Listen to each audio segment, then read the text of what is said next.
देख लो उन लोगों को, उन फ़कीरों को, उन भिखारियों को जो आज सड़क पर यूं ही भूखे प्यासे पड़े हैं, जो बस जरा सी ज़िंदगी काटे जा रहे हैं, दूसरों के सामने सिर झुका रहे हैं, अपनी नाक कटा रहे हैं। जब उन लोगों को ऐसे रास्ते पर पड़ा देखते हो तो सच में क्या लगता है? तरस आता है उन पर। नहीं आना चाहिए, क्योंकि यहाँ हर कोई अपनी हालत का, अपनी किस्मत का जिम्मेदार खुद है। यहाँ पर सभी के पास हाथ है अपनी कहानी खुद लिखने को। हर किसी के पास मौका है अपनी किस्मत खुद आजमाने को। समाज ने बचपन से तुम्हारे दिमाग में एक लिमिट सेट कर रखी है, एक सीमा रेखा खींच रखी है, जिसके मुताबिक तुम कभी भी कुछ बड़ा करने से पहले कांपोगे।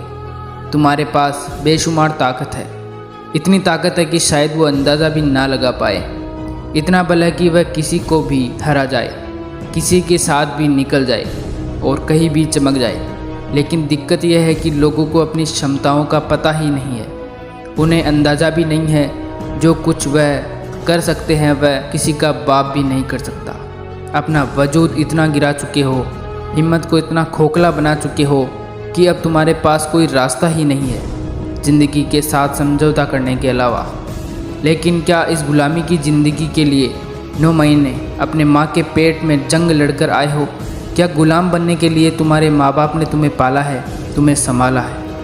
क्या नौकर बनने के लिए तुम्हें यहाँ रखा है? क्या अपने आप को बार बार नीचे गिराने के लिए स्मृति ने तुम्हें बड़ा किया है?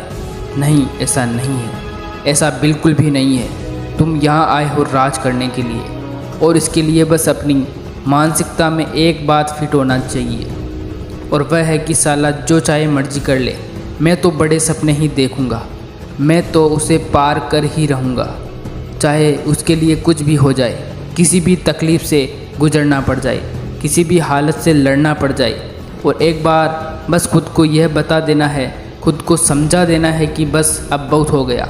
इसके बाद कोई बहाना, कोई रोक टोक नहीं। जैसा कि मैंने पहले ही कहा, यहाँ हर कोई अपनी हालत का जिम्मेदार खुद है। हर किसी के पास यहाँ है क्या ज़िंदगी में आगे बढ़ने का। इस सब को तुम कैसे भूल सकते हो? इस तर्क के साथ तुम कैसे समझौता कर सकते हो? तुम्हारे हाथों में वो जादू है कि तुम इतिहास बना सकते हो, लेकिन जादू का इस्तेमाल करने से पहले तुम्हें अपने दिमाग को काबू में करना होगा।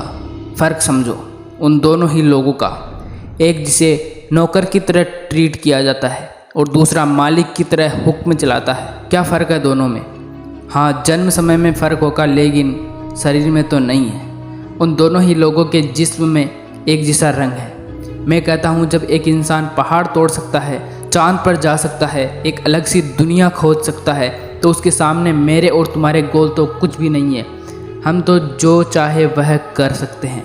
एक बात बोलूँगा और एकदम साफ शब्दों में बोलूँगा, हर इंसान सक्सेस डिज़र्व करता है, बहुत पैसा और एक अच्छी ज़िंदगी डिज़र्व करता है, और ये उसकी किस्मत नहीं बल्कि उसकी चाहत और जिद्दी दिमाग से करता है। अगर आज तुम्हारे हाथ मेहनत करने को नहीं रुकेंगे तो कल पैसा गिनने में भी नहीं लगेंगे, और ज़िंदगी की असली वजह से ही मिलेंगी। हर इंसान के पास मौका है अपनी कहानी खुद लिखने का। इसके लिए पैसा और किसी के सपोर्ट की ज़रूरत नहीं होती। यह तुम्हारे हाथों में होता है, सिर्फ और सिर्फ तुम्हारे ही हाथों में होता है। जब एक इंसान बच्चे के रूप में जन्म लेता है तो उसे माँ बाप पालते हैं, चलना सिखाते हैं, बोलना सिखाते हैं और इस दुनिया को टक्कर देने लायक बनाते हैं। और वह लड़का जब बन भी जाता है, लेकिन जैसे ही वह थोड़ा समझदार होता है, वह खुद को कष्ट देने से डरने लगता है। यही चीज़ उसे दिन ब दिन कमज़ोर करने लगती है, और फिर वही लड़का ठीक से अपने आप को भी नहीं बचा सकता है। इसलिए तुमने भी महसूस किया होगा कि बचपन में आराम नहीं करना चाहिए। बचपन में आराम कोई करता भी नहीं है, लेकिन जैसे ही थोड़ी जवानी चढ़ती है, पता नहीं क्या हो जाता है, साला सिर्फ और सिर्फ आराम करने को ही दिल जाता है। देखो दोस्तों, इस दुनिया में बहुत से लोग आए जिनकी कहानी तुमने सुनी है, शायद उसने देखी भी होगी। आगे सदियों तक यही सिलसिला चलता रहेगा। अगर तुम भी उन लोगों में खुद को शामिल करना चाहते हो तो सिर्फ इतना ध्यान में रखो कि ऐसा करने के लिए कोई फरिश्ता आसमान से नहीं उतरेगा। यह तुम्हें और सिर्फ तुम्हें ही करना होगा। ज़रूरी नहीं हर कहानी सिर्फ जीत और लाजवाब बादशाह की हो। बहुत सी कहानियाँ आखिर में जीती नहीं है, लेकिन वह बंदा अमर हो जाता है जो उस कहानी का हीरो होता है। अपनी कहानी खुद लिखो और अपनी कहानी के हीरो बनो। पहली बात, गलती मत करो। अगर गलती नहीं है तो फिर किसी के बाप से भी मत डरो। दूसरी बात, मेहनत पागलों की तरह करो। जो बंदा मेहनत करता है किस्मत भी उसी का साथ देती है। तीसरी बात, किसी की परवाह मत करो।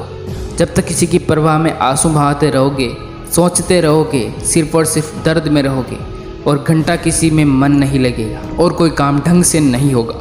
लेकिन अगर इग्नोर करने लग जाते हो, लोगों के पीछे नहीं बल्कि अपने सपने के पीछे पागल बनते हो, तो वह लोग भी तुम्हारे पीछे आएंगे। ऐसा करके तुम्हारी कहानी और पर्सनैलिटी दोनों ही दूसरे लोगों के लिए लाजवाब हो जाएंगे।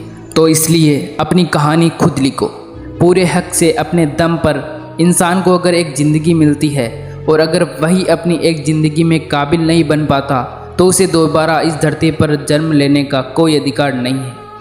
जय हिंद, वंदे मातरम।